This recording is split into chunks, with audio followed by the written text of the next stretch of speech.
La femme filmait en panique, tentant de documenter l'expérience terrifiante vécue lors de son expédition, mais à la seconde suivante, une force mystérieuse l'arracha brutalement hors du champ de la caméra. Puis, quelques instants plus tard, elle retomba violemment au sol.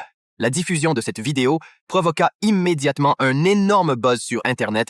Les internautes débattirent de l'authenticité de cette vidéo paranormale.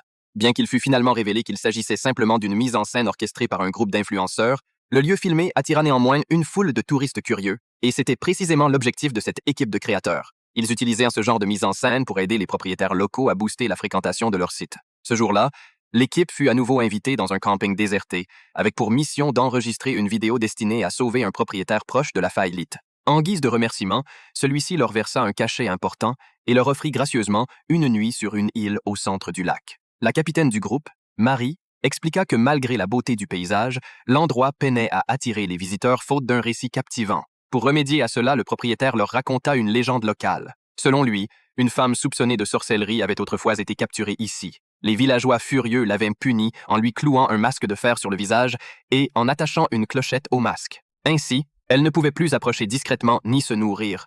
Après avoir enduré d'horribles souffrances, la sorcière s'était jetée dans le lac pour mettre fin à ses jours. Depuis, son esprit maléfique entrait toujours les environs, attendant de noyer d'autres victimes pour l'accompagner. Marie affirma que ce genre d'histoire macabre était exactement ce que les internautes aimaient entendre. En la publiant sur Internet, il pourrait considérablement accroître la notoriété du lieu. Très vite, le groupe embarqua pour l'île. Le propriétaire leur remit des talkies-walkies en précisant qu'il n'y avait pas de réseau ici et leur recommanda de les utiliser en cas d'urgence. Après leur avoir promis de venir les chercher le lendemain, il repartit.